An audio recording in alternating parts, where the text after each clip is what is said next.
जय श्री राम। राधे राधे। तो जो लोग कामिका एकादशी का व्रत न कर सके वो गीता में 14वां अध्याय सुनकर भी अपना पापों को नष्ट कर सकते हैं और प्रायश्चित कर सकते हैं। तो हम आज आपके लिए 14वें अध्याय श्रीमद् भगवत का सार लेके आए हैं। तो नमस्कार, स्वागत करता हूँ तुम्हारा हमारे YouTube चैनल धार्मिक दर्शन में। हमारे चैनल पे आप नए हैं तो हमारे चैनल को लाइक, सब्सक्राइब और कमेंट करना ना भूलें। तो वीडियो की शुरुआत करते हैं। 14वें अध्याय घृणत विभाग योग।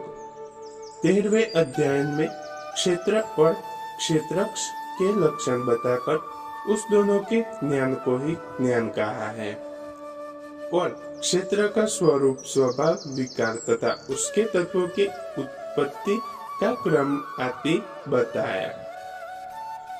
19वें श्लोक से प्रकृति पुरुष के प्रकरण का आरंभ करके तीनों गुणों की प्रकृति से होने वाले कहे तथा 21वें श्लोक में यह बात भी बताई कि पुरुष का फिर से अच्छी या अधम योनियों में जन्म पाने का कारण गुणों का संग ही है। अब उस सत्व, रज और तम इन तीनों गुण के संग किसी योनि में जन्म होता है। गुणों से छूटने का उपाय कौन सा है?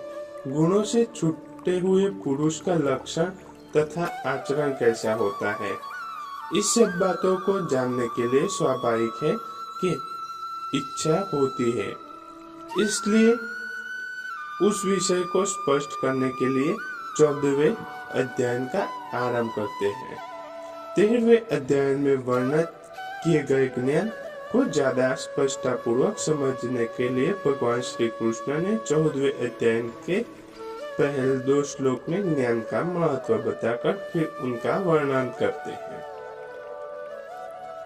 तो पहले श्लोक में कहा है कि श्री भगवान बोले, ज्ञान में भी अति उत्तम उस परम ज्ञान को मैं ही फिर कहूंगा जिसको जानकर सब मुनिजन इस संसार से मुक्त होकर परम सिद्धि को प्राप्त हो गए हैं।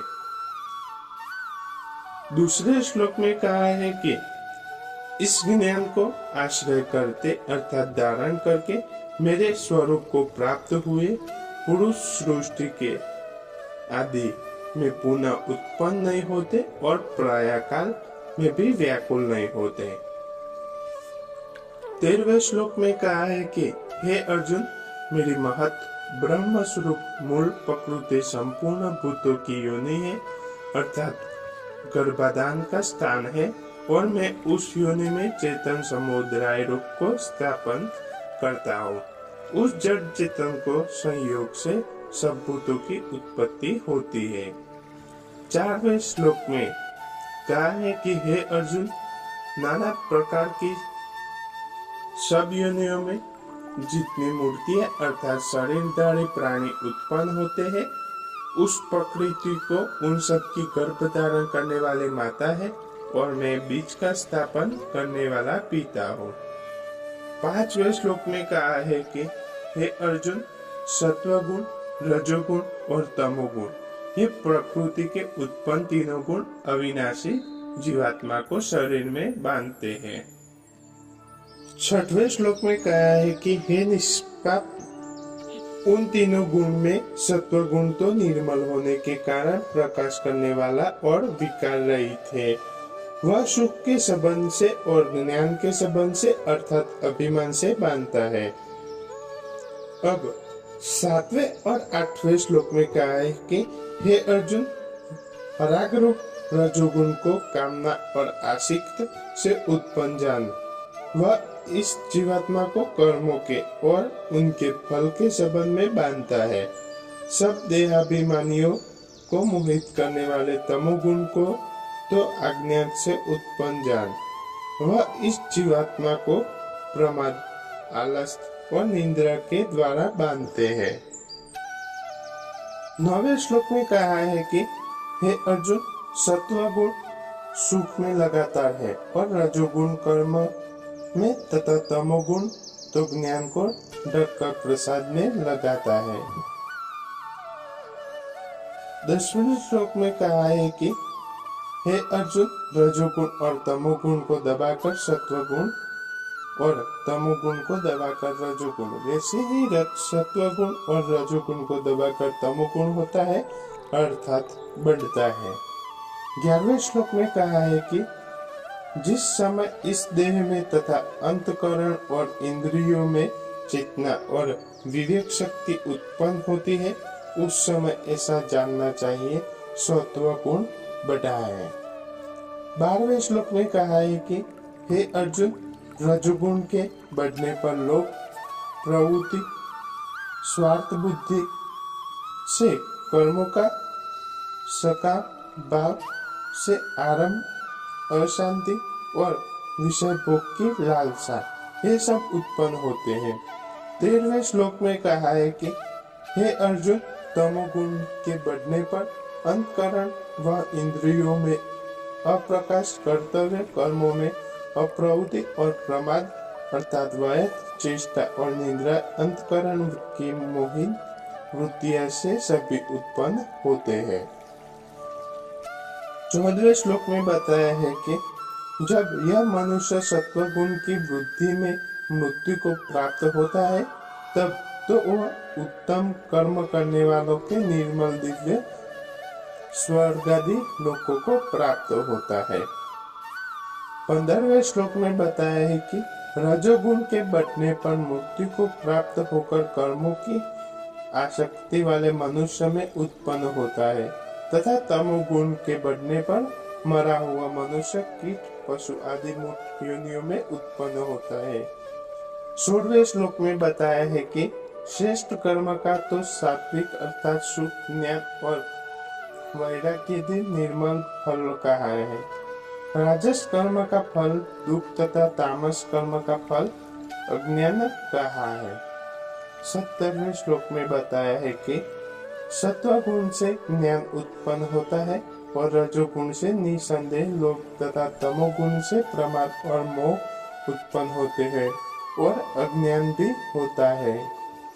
18वें श्लोक में बताया है कि सत्वगुण में स्थित पुरुष सर्वांगी उच्च लोक को जाते हैं, रजोगुण में स्थित राजस पुरुष मध्य में अर्थात मनुष्य लोक में ही रहते हैं और तमोगुण के कार्य रूप निद्रा, प्रमाद और आलस्यादि में स्थिति नामस पुरुष अधोगति को अर्थात कीट, पशु आदि नीच योनियों को तथा नरकों को प्राप्त होता है। 19वें श्लोक में बताया है कि जिस समय दृष्टा तीनों गुणों की अतिरिक्त अन्य किसी को करता नहीं देता और तीनों गुणों से अत्यंत परे सच्चिदानंद स्वरूप मुझ परमात्मा को तत्व से जानता है, उस समय वह मेरे स्वरूप को प्राप्त होता है। 20वें श्लोक में बताया है कि यह शरीर की उत्पत्ति के कारण रूप इस तीनों गुणों को उल्लंघन करके जन्म, मृत्यु, वृद्धावस्था और सब प्रकार के दुखों से मुक्त हुआ परमानंद को प्राप्त होता है। 21वें श्लोक में बताया है कि अर्जुन बोले, इन तीनों गुणों से अतीत पुरुष किन लक्षणों से युक्त होता है और किस प्रकार से के आचरणों वाला होता है तथा हे प्रभु, मनुष्य किस उपाय से इन तीनों गुणों से अतीत होता है। 22, 23, 24 और 25वें श्लोक में कहा है कि श्री भगवान बोले, हे अर्जुन, जो पुरुष सत्व गुण के कार्य रूप प्रकाश को और रजोगुण के कार्य रूप प्रवृत्ति को तथा तमोगुण के कार्य रूप को मोह कर भी तो प्रवृत्ति होने पर उनसे द्वेष करता है और न निवृत्त होने पर उनकी आकांक्षा करता है, जो साक्षी के सदृश स्थिर हुआ गुणों के द्वारा विचलित नहीं किया जा सकता और गुण ही गुणों में बरकत है, ऐसा समझता हुआ जो समझदारी धन परमात्मा ने एक भाव की स्थिति रहता है और उस स्थिति में कभी विचलित नहीं होता।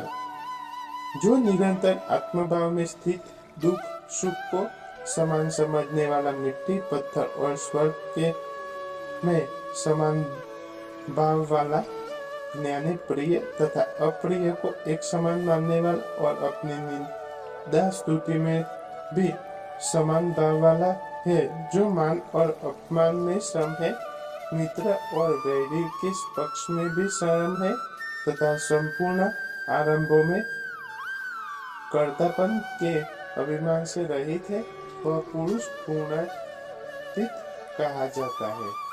26वें श्लोक में कहा है कि जो पुरुष अव्यभिचारिक भक्ति योग में द्वारा मुझको निरंतर बचता है, वह भी इन तीनों गुणों को बलि भातिया लाकर सच्चिदानंद ब्रह्म को प्राप्त होने के लिए योग्य बन जाता है।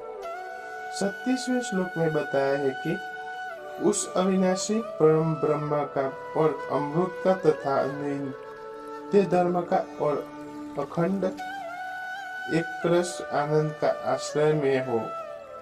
और छेल्ले 14वें श्लोक में कहा है कि इस प्रकार उपनिषद ब्रह्म विद्या तथा योग शास्त्र के रूप श्रीमद् भगवत गीता के श्री कृष्ण अर्जुन संवाद में गुणत्रय विभाग योग नामक 14वें अध्याय संपूर्ण हुआ। जय श्री राम। राधे राधे। हर